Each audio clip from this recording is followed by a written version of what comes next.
एक ये तस्वीर देखिए और एक ये तस्वीर देखिए।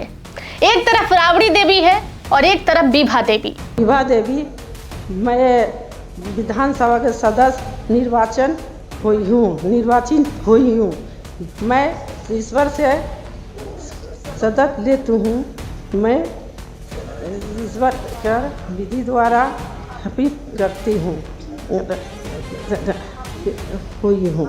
संविधान के प्रति सच्ची बोलिए ना अनुसार दूंगी।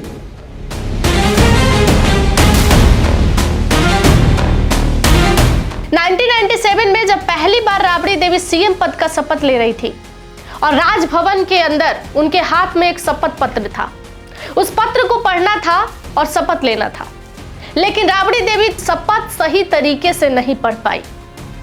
चूंकि उनके पति लालू प्रसाद यादव मुख्यमंत्री थे और अपना प्रभार वो अपनी पत्नी को सौंप रहे थे, इसलिए उन्हें सीएम पद का शपथ तो लेना ही था।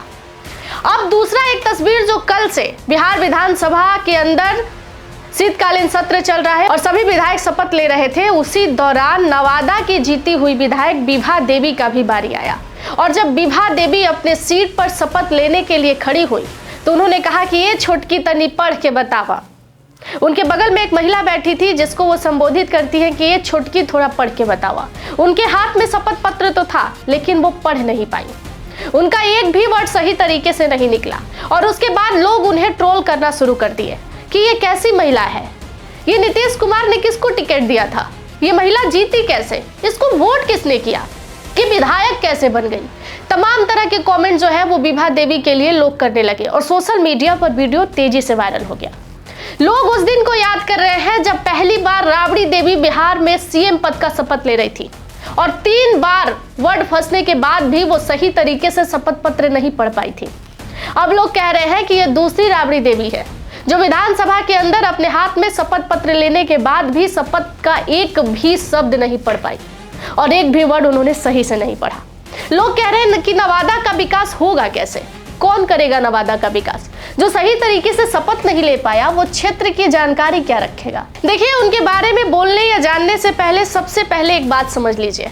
विभा देवी के एफिडेविट पे साफ साफ लिखा हुआ है कि विभा देवी ज्यादा पढ़ी लिखी नहीं है।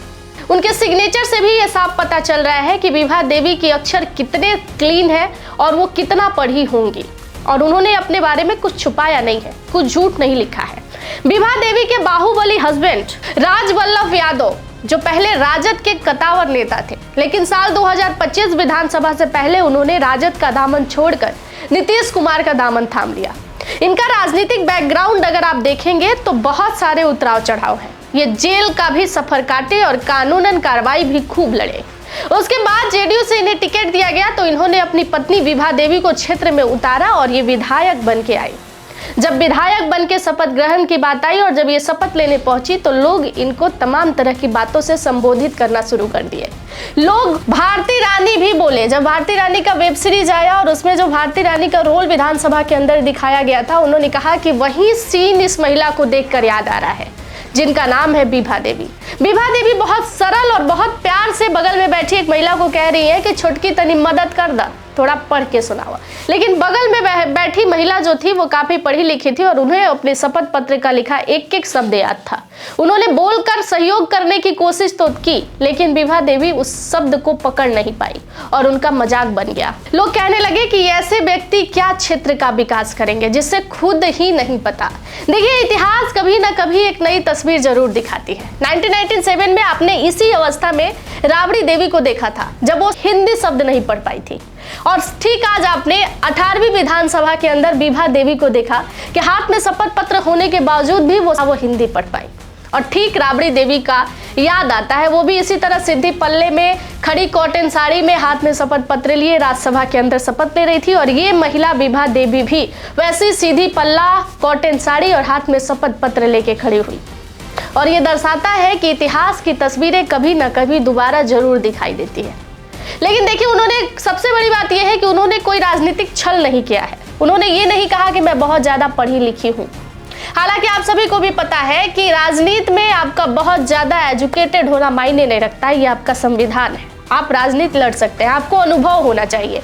और जब एक घर की गृहिणी को, जब जो घर में काम करती है, जिन्हें राजनीति से दूर दूर तक वास्ता नहीं होता है, उन्हें अगर अपने पति की छवि और अपने पति के लिए सामने लाकर राजनीति में खड़ा कर दिया जाता है तो यही हाल होता है। राबड़ी देवी के साथ भी यही हुआ था। उन्हें राजनीति का र नहीं पता था, लेकिन लालू प्रसाद यादव जेल जाने से पहले, चारा घोटाला मामला में जेल जाने से पहले, जब उनके ऊपर चार्जशीट दायर हुआ और उन्हें गिरफ्तार करने और सरेंडर करने की टाइम आई, तो उन्होंने अपना प्रभार जो है वो राबड़ी देवी को सौंप दिया। और ठीक यही हुआ विभा देवी के साथ। विभा देवी के पति ने उन्हें राजनीतिक मैदान में उतारा और अपना पूरा जो छवि था उनके ऊपर सौंप दिया कि आज से राजनेता तुम हो और तुम्हें ही क्षेत्र में विधायक का चुनाव लड़ना है। और वो जब विधायक बन के आई तो साफ झलका कि घर में काम करने वाली महिलाओं को जब राजनीति में उतारिएगा तो यही होगा, और ऐसी सोशल मीडिया पर ट्रोल किया जाएगा। धन्यवाद। बाकी की तमाम जानकारियों के लिए जुड़े रहिएगा हमारे साथ।